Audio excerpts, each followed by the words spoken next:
even the most optimized program, optimized everything, if you do it, you stop and start, you're not gonna reap the benefits that you could reap if you're just consistent with it.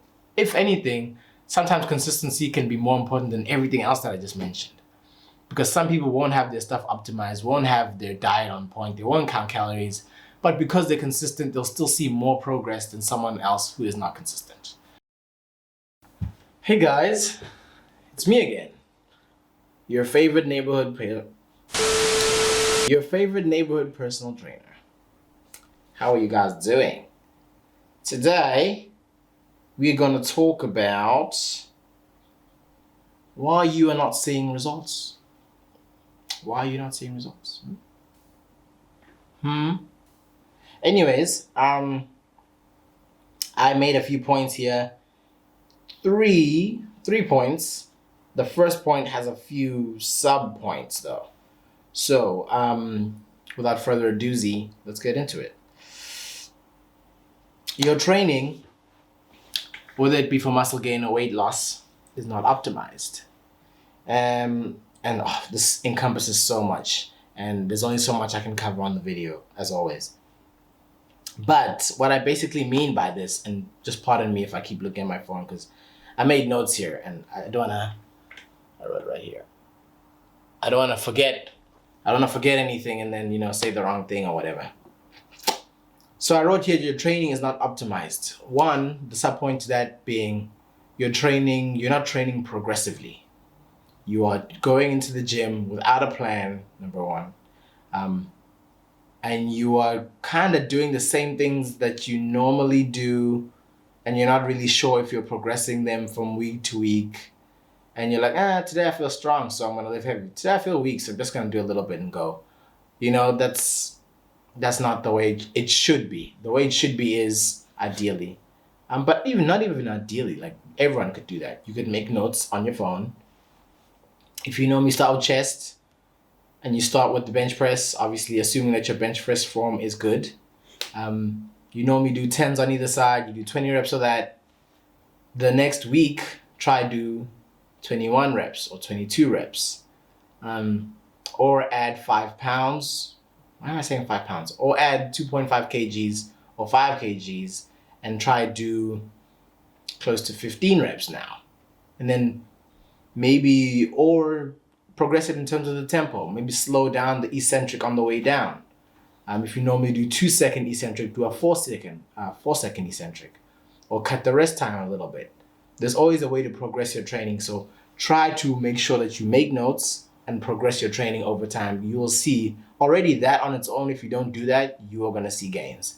And it's going to take away that subjective element of, I feel this way, so I'm going to train the way I feel. When you have a plan, you got to do what the plan says. And even when you don't feel your best, you still can look at the plan objectively and see that I am progressing. So that is a good thing. Okay, next I also wrote, not sticking to the plan, chopping and changing. What I meant by this is chopping and changing in terms of your actual workout routine.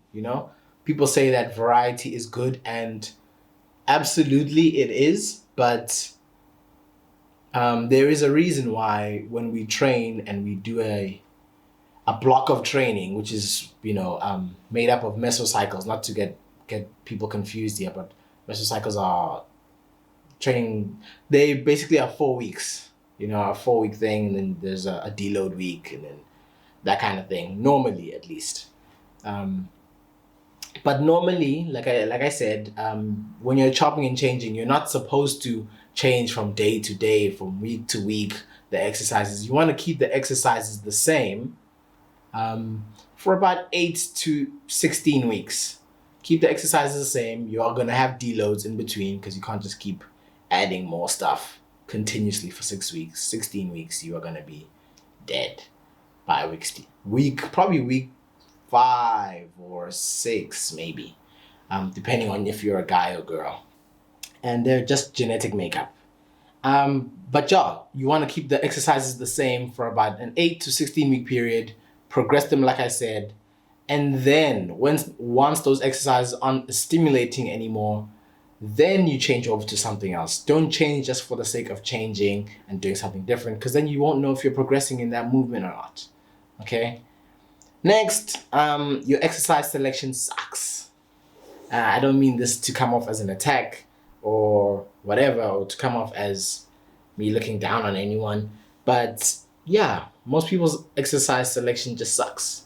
For the goal that they want, they choose exercises that are poor. They see exercise on Instagram and TikTok that look fun and look cool, but the exercise is inefficient, to say the least, and that's a euphemism. Some of them are just, they're like nonsensical. Like, why are you doing that? Just do this thing and that will work better than that thing that looks super exciting or whatever. I'm sure you guys know what I'm talking about. So again, I've spoken about this on previous videos. You want to choose exercises, especially if we're doing resistance training now. Exercises where the muscles in the mid to lengthen ranges, the movement is the hardest and the movement gets easier as you contract and you finish the move. Next, I keep burping up the thingy that I had, the shake that I had. I'm low-key sick of the flavor I've been having. It's a banana flavor and I'm low-key sick of it. My sisters love it though, but because we like share. Anyways, training frequency is not sufficient. Again, in the world of resistance training, more frequent is normally better than less frequent. So you don't want to do a muscle group and hammer it too much in one workout. Rather, train it hard. I don't want to say hammer it. Train it hard enough, and then split it up. Maybe do it twice a week, 3 times a week, depending on the muscle group itself or how it recovers. Sometimes even 4 times a week. But yeah, like space it out. You don't want to do all your 20 sets for chest in one workout. Where is the logic there? And then I'm not even mad at that, because low-key I used to do that too before I knew better. So yeah, maybe space them out. Maybe do 5 sets on the one day, 5 sets another day, and the remainder on another day, or just do maybe less sets and do the sets better, because more is not always better. Shout out to Ben Bukowski. He said better is better, not more. More is not better, better is better. So yeah, maybe focus on the way you're doing the actual movement. Maybe the whole is also there. Okay. Training frequency is not sufficient. I talked about that. And then lastly, in terms of the training thing, training not being optimized, that whole heading. I just looked at it now and I forgot it again. What is it? Your training is not goal specific. So we talk about the specificity principle. In our space, the specificity principle is super important. And Mike Israetel did a really good job. There is an ebook that you can find on Audible that he made. Was Mike Israetel, James Hoffman, I think Jared Feather, a couple of them, but they made an ebook, and it's really, if you're not kind of learned in some of the jargon of training, it can be confusing, but at the beginning of the book, they even name some things that you can start to read and listen to, so that when you get into that one, you're not like, oh my goodness, what are they talking about? You kind of know what they're talking about. You can kind of catch on. So they talk about the specificity principle, and the specificity principle just dictates that your training has to be specific. It has to be what is needed to get you there to your goal. It's almost like if you want to be a millionaire, your life has to be specific, or your daily actions have to be specific to someone who's going to live a millionaire lifestyle and get, because you can't want to be a millionaire and then hang out with brokies who just talk about girls and all that. Again, like I'm kind of oversimplifying it, but it kind of makes sense at the same time. So your training also, if you want big legs, you need to train your legs frequently enough. You need to choose movements that are more efficient at training your legs. You need to prioritize your legs at the beginning of the workout. So stuff like that is training specific. You need to, if you want to have bodybuilder legs, you might want to reduce the amount of cardio that you do, because yeah, you might be like, let's say if you're running, but just using your legs for running doesn't mean you're gonna have bigger legs. If anything, that can take away from the muscle size of your legs. So your training has to be specific in such a way that everything is catered to this one goal. So try and make your training as specific as possible to your goals. Yeah, I hope I didn't ramble too much on that point, but try and make training super specific to your goals. Don't just do certain movements just because they're hard. Don't just do certain movements because you see them on Instagram. Do what you're supposed to do for the goal that you want, and the goal that you say that you want, at least. Okay. Out of that training not being optimized now, that category. Secondly, I just want to touch on something again, why you might not be seeing results is your nutrition might suck. Okay? Your nutrition just might not be great. You might not be hitting your protein targets consistently. You might not be in a deficit. You might think, I'm eating less, but you're not even calculating it. You're not even measuring it. If you're in South Africa, like me, you might want to use something like the Fat Secret app. And I'm not affiliated to Fat Secret or anything, but it helps. I help myself with it. I help my clients with it. It helps. It has foods that we eat here in South Africa. So things like Koo baked beans, you can put them on here and you find it. Things from Woolworths, all that kind of stuff is on here, are on here. But yeah, so stuff like that, you need to measure again and find out where you're actually at. And not just, I feel like, otherwise your goals are also going to be like, I feel like. Your body's also going to be like, I feel like. Your life is going to be like, I feel like. So we need to be as specific and measure all the measurables as much as we can. I'm sorry if that sounded harsh. Lastly, maybe you're just not consistent enough with the training, with the diet. The thing that we're doing is a long game. It takes a long time. It doesn't happen overnight. You just have to put the reps in. Like you do in the gym, you gotta put the reps in terms of being consistent.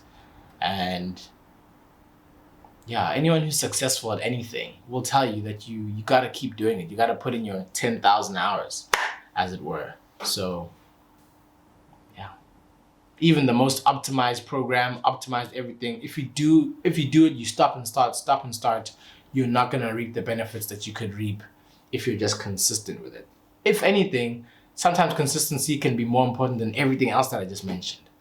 Because some people won't have their stuff optimized, won't have their diet on point, they won't count calories, but because they're consistent, they'll still see more progress than someone else who is not consistent. So, yeah. I hope that helps. I hope it might give you a little bit of a, hey, or whatever. I hope it helps. If you guys want to reach out to me as usual, find me on Instagram. Let me know what you think of my thingy. I've put on the channel before. It's my Create Your Own Masterpiece merch, and I have got big plans for that, especially next year. Thank you for watching as always. Other videos will be linked here somewhere on this thing, I think. And thank you for watching as always, guys. Follow me on Instagram, leave me comments, ask me questions, and I will see you guys in the next one. Thank you, Bonga.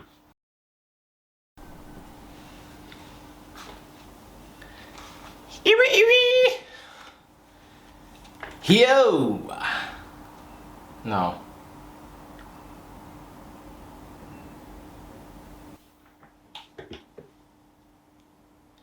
He has to find her.